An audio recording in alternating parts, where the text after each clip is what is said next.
السلام علیکم۔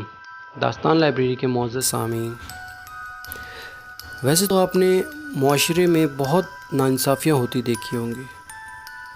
کچھ ہمارا عدالتی نظام اس طرح کا ہے، کچھ ہمارا پولیس کا سسٹم اس طرح ہے۔ آج ہم ایک ایسی ہی سٹوری لے کر آئے ہیں ان 3 قتل کے مجرموں کی، جو کہ بے گناہ ہو کر بھی گناہ گار ٹھہرے اور سزائے موت کے مستحق ٹھہرے۔ یہ ایک چھوٹی سی سٹوری ہے جو کہ ہمارے معاشرے کا مست چہرہ آپ کو دکھاتی ہے۔ تو مزید ٹائم ضائع کیے بغیر چلتے ہیں اپنی سٹوری کی طرف۔ اس سے پہلے جن لوگوں نے چینل کو سبسکرائب نہیں کیا، کائنڈلی سبسکرائب کر لیں اور بیل آئیکن کو ضرور پریس کر دیں تاکہ مزید اچھی سٹوریز کی نوٹیفیکیشن آپ کو مل سکیں۔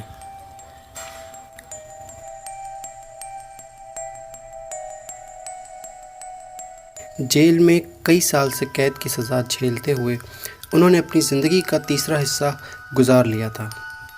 جس دن ان تینوں کو سزائے موت سنائی گئی تھی تو ان میں زندہ رہ جانے کی تھوڑی بہت ہمت بھی ختم ہو گئی تھی۔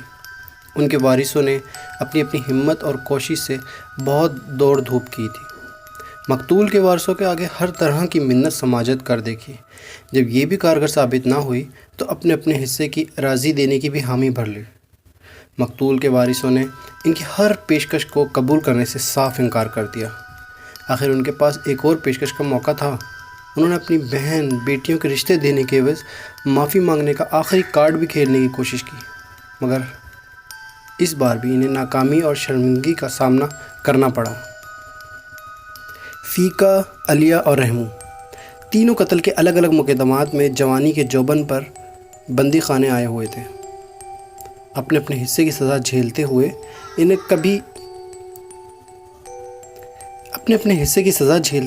کبھی کبھی ایسا لگتا تھا جیسے یہ زندگی ان کے لیے بہت بڑا عذاب ہے۔ ان کی زندگیوں میں ہر طلوع ہونے والا نیا دن ان کے لیے الگ دکھ اور پریشانی لے کر آتا تھا۔ کبھی اپنے گھر والوں کی طرف سے کوئی بری خبر مل جاتی کہ ان کی وجہ سے ان کی بہنوں کے رشتے نہیں ہو رہے، یا ان کی وجہ سے لوگ ان کے دوسرے بہن بھائیوں کو قاتل کے بہن بھائی کہہ کر بلاتے ہیں، تو ان کے علاقے میں لڑائی ہوتی رہتی ہے۔ اوپر سے جیل حکام کے ناروا سلوک سے تنگ آ کر وہ دوہرے عذاب میں مبتلا ہو چکے تھے۔ جیل حکام بتاتے ہیں جب یہ تینوں جیل میں آئے تھے سارا دن روتے رہتے تھے۔ نہ ان کو کھانے پینے کا ہوش تھا، نہ سونے کا، لیکن اب یہ کتنے عرصے جیتے جاگتے بت بن گئے ہیں۔ کہتے ہیں کہ فیقے نے محلے کی ایک جوان لڑکی کو کسی غیر مرد کے ساتھ دیکھ کر للکارا تھا۔ اس کی بھڑک سن کر لڑکی فیقے کے پاؤں میں گر گئی تھی اور ہاتھ باندھتے ہوئے فیقے کو اس کی بہن کا واسطہ دیتے ہوئے التجا کی تھی، بھائی فیقہ، یہ بندہ مجھے بھگا کر لے جانا چاہتا ہے، اگر آپ موقع پر نہ آتے تو ساری زندگی میں کسی کو منہ دکھانے کے قابل نہ رہتی۔ یہ سن کر فیقے کی غیرت نے جوش مارا، اس نے اس نوجوان سے لڑنا شروع کر دیا۔ ہاتھوں پائی ہوتے ہوئے نوجوان نے اپنی شلوار میں چھپایا ہوا خنجر نکالا تو فیقہ یہ دیکھ کر باز کی طرح تیزی سے اس پر جھپٹا اور آگے بڑھ کر خنجر اسے چھین کر اسے وہیں پر ہی خون سے نہلا دیا۔ نوجوان کی خون جیسی فیقے کی سرخ آنکھیں اب اس لڑکی کو ادھر ادھر ڈھونڈ رہی تھیں، لیکن لڑکی وہاں سے کب کی فرار ہو چکی تھی۔ فیقے پر مقدمہ چلا اور آخر اس کو سزائے موت ہو گئی۔ اس طرح علیہ نے ایک کالی سیاہ رات میں اپنے گاؤں کے ایک گھر میں اچانک ڈکیتی کی واردات کا شور سن کر اپنی بہادری کا ثبوت دیا۔ خدا بخش کے گھر کی طرف سے رونے پیٹنے کی آوازیں آ رہی تھیں۔ دیکھتے ہی دیکھتے لوگ آنے واحد میں اس کے گھر کے باہر اکٹھے ہو گئے تھے۔ خدا بخش کی بیوی کی دل سوز چیخیں دل میں کانٹوں کی طرح پیوست ہو رہی تھیں۔ اس کی چیخ و پکار سن کر کسی کا دل کانپ اٹھا تھا۔ لوگ پکڑو پکڑو کرتے ایک ہی جگہ پر کھڑے سب کچھ سن رہے تھے۔ اتنی دیر میں لوگوں نے علیہ کو دیکھا جو بندوق کندھوں پر اٹھائے ادھر ہی آتا دکھائی دے رہا تھا، تو ان لوگوں کی خوشی سے چہرے کھل اٹھے۔ لوگوں نے ایک دوسرے کو کہنا شروع کیا، لے بھائی، اب شیر آ گیا ہمارا، اب ڈاکوؤں کا کچھ نہیں بچے گا۔ لوگوں کے ہجوم کو کاٹتا ہوا وہ آگے بڑھا تو دروازے کو پوری زور سے دھکا دیا۔ اس کے اندر داخل ہوتے ہی اس کے ساتھ ہی سارا ہجوم پانی کے ریلے کی طرح اندر چلا گیا۔ شور بڑھتا جا رہا تھا۔ اوے کاکو تم چھت پر چڑھ جاؤ، سلیمیہ تم ڈانگ پکڑ کر دیوار کی منڈیر پر چڑھ جاؤ، سارے جوان گھر کو اپنے گھیراؤ میں لے لو، دیکھے کوئی چڑیا بھی پر نہ مارے۔ عورتیں گلی میں کھڑی سرگوشیاں کر رہی تھی۔ اتنی دیر میں ایک زوردار ٹھا کی آواز کانوں سے ٹکرائی تو پچھلی طرف بھاگتے ہوئے ایک انجانے نوجوان کے پیچھے فائر لگا تو وہ وہیں پر ہی گر کر تڑپنے لگا۔ ہجوم کی آوازوں میں ایک بار پھر جوش آیا۔ اوے علیہ نے ڈاکو مار دیا، میں تو پہلے ہی کہتی تھی کہ تاجا نے شیر پیدا کیا ہے، یہ فائر علیہ نے ہی مارا ہے، پورے گاؤں میں ایسا جیسا کوئی بہادر نہیں، ایک لال بالوں والی بڑھیا نے کھانستے ہوئے کہا۔ لوگ ایک دوسرے سے آگے بھاگنے لگے۔ جب روشنی میں خون میں لت پت گرے نوجوان کو دیکھا تو وہ نمبردار چودھری وریا کا بیٹا نذیر تھا۔ وہ بھی ڈاکوؤں کو پکڑنے کے لیے ہجوم سے آگے آگے بھاگ رہا تھا۔ اتنے عرصے میں جو لوگ ڈاکوؤں کو پکڑنے کے لیے آگے آگے تھے ان میں سے کسی نے اونچی آواز میں کہا، اوے علیہ دیکھتا کیا ہے، اب فائر کھول دو۔ ڈاکو تو وہاں سے بھاگنے میں کامیاب ہو گئے لیکن فائر نذیر کی کمر پر لگ گیا۔ تائے فضل الدین نے نذیر کی کھلی آنکھ کو بند کرتے ہوئے بڑے دکھ سے کہا، اوہو بھائی بڑا برا ہو گیا، ڈاکو تو بچ گیا لیکن نذیر پر ناحق فائر کیا گیا۔ دن کی روشنی پھیلتے ہی سارے گاؤں کے چودھریوں نے صلاح مشورے کرنے شروع کر دیے کہ علیہ کی عادتیں بہت بگڑی ہوئی ہیں، اس کی گردن میں سریا آ گیا ہے، اسے چھوٹے بڑے کی تمیز نہیں ہے، اسے قابو کرنے کا اس سے بڑا اور کوئی موقع نہیں ہو سکتا۔ چودھریوں نے بڑی غور و خوض کے بعد پرچہ علیہ پر کروا دیا کہ اس نے اپنی پرانی رنجش کا بدلہ لیا ہے۔ مقدمہ چلا، ساری شہادت علیہ کے خلاف گئی، آخر اسے سزائے موت ہو گئی۔ ایک لمبا عرصے تک مقدمہ چلنے کی وجہ سے اس کے گھر غربت و افلاس نے ڈیرے جما لیے۔ اس عرصے میں اس کی بوڑھی ماں اس کے سر پر صحرا سجانے کا خواب لیے منو مٹی تلے دب گئی۔ اس کے بوڑھے باپ کی آنکھیں ساون بھادو کی جھڑیوں کی طرح مسلسل رونے سے اپنی روشنی کھو بیٹھی تھی۔ اب وہ اور اس کی لاٹھی ایک ہو گئے۔ اس طرح ایک اور قیدی جب نیا جیل خانے میں آیا تو سارے قیدی اسے رحم دین کہہ کر بلاتے تھے۔ آہستہ آہستہ رحم دین بھی دوسرے قیدیوں کی طرح ہوتا چلا گیا۔ جب پہلی بار ایک سنتری نے اسے رحمو کہہ کر بلایا تو اسے ایسے لگا جیسے پگھلتا ہوا سیسا اس کے کانوں میں اتر گیا ہو۔ اس کا بال تڑپ اٹھا تھا۔ وہ اپنے گاؤں کا سب سے سمجھدار ہوش مند انسان تھا جسے اس کی ایمانداری اور انصاف پسندی کی وجہ سے ظالم کے آگے دیوار بن کر کھڑے ہونے کے جرم میں زندگی سے محروم ہونا پڑا تھا۔ جب چودھری سخاوت اپنی جھوٹی انا اور عزت کی وجہ سے اپنے اکلوتے بیٹے کے جرم کے آگے مضبوط دیوار بن کر کھڑا ہو گیا، اسے کبھی بھی اس بات پر شرم نہیں آئی جب اس کے بیٹے نے اپنے گاؤں کے گھر میں دھکے سے داخل ہو کر ایک جوان لڑکی کی عزت سے کھیلنا چاہا۔ ان کی التجائیں منت سماجت پر اس کے شرابی جسم کو نہ پگھلا سکی تھی۔ نکی نے بڑا شور مچایا تھا، خدا رسول کے واسطے دیے تھے، اس نے زور زور سے چیخیں ماری لیکن اس کی چیخوں کا زور سمندر کی چیخیں مارتی خاموشی میں اتر گیا تھا۔ اتنی دیر میں باہر سے کسی کے آنے کی سرسراہٹ ہوئی تو تاری نے نکی کے باپ کو اپنی طرف آتے دیکھ کر اسے اسی وقت گولی مار کر ٹھنڈا کر دیا۔ وہ اپنی عزت لٹنے اور باپ کی انہونی موت کے بعد گریہ زاری کرتی رہی تھی کہ تاری نے سگریٹ کا لمبا کش لیتے ہوئے غصے سے اس کی طرف دیکھتے ہوئے کہا، بھائی نکیے، عرصے سے ہماری پیاس تو بجھ گئی، اور تم کیا چاہتی ہو؟ نکی کا جسم بری طرح کانپ رہا تھا۔ تاری سگریٹ کا لمبا کش بھر کر آدھی سگریٹ کو اپنے خصے سے، اب تجھے بھی کبھی کوئی دکھ نہیں ہوگا، تجھے فکر کرنے کی ضرورت نہیں ہے، تجھے بھی تیرے باپ کے پاس لمحوں میں پہنچا دیتا ہوں۔ اس نے آخری بار بڑی حسرت سے بھری نظروں سے نکی کے جسم کو دل بھر کر دیکھا تو پھر ایک ہی فائر سے نکی کو اس کے باپ کے پاس پہنچا دیا۔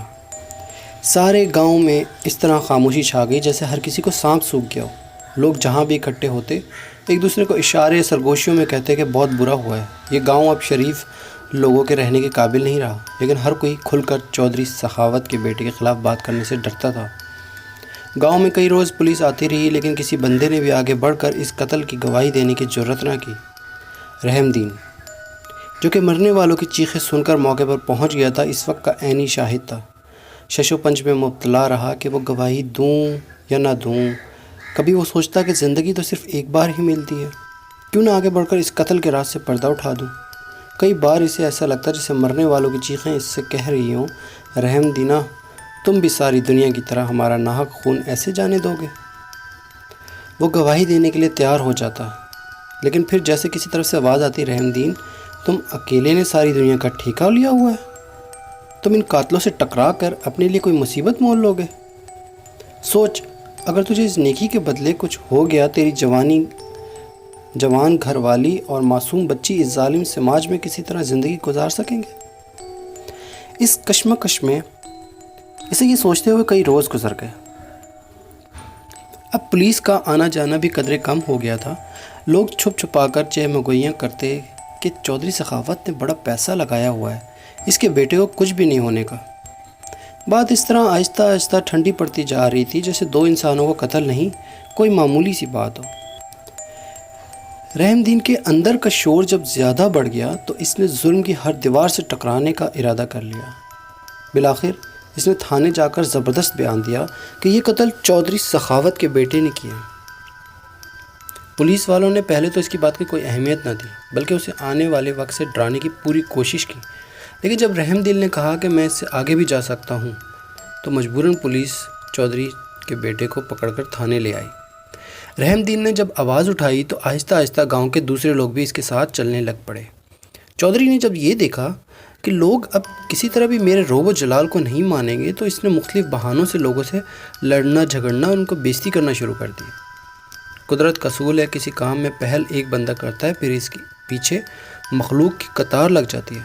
بے گناہوں کا خون رنگ لایا تو گاؤں کے رویے نے چودھری کے پگ کے شملے کو نیچے کرنا شروع کر دیا۔ مقدمہ چلا، سارے گاؤں کی گواہی چودھری کے بیٹے کو پھانسی کی سزا کے قریب لے آئی۔ لیکن پھر ایسے ہوا کہ حکومت ٹوٹنے سے جو عارضی حکومت وجود میں آئی، اس میں اس کے دور کے ایک چچا کا بیٹا بھائی بھی وزیر بن گیا۔ اس کے وزیر بننے کی دیر تھی کہ چودھری کا بیٹا ایک بار پھر جیسے زندہ ہو گیا ہو۔ چند ہی دنوں میں وہ ضمانت پر رہا ہو کر ایسے گاؤں میں گھومتا پھرتا دکھائی دے رہا تھا۔ جیل سے نکلنے کے بعد اس کی بدماشی مزید بڑھ گئی تھی۔ لوگ پھر آہستہ آہستہ ہٹنا شروع ہو گئے۔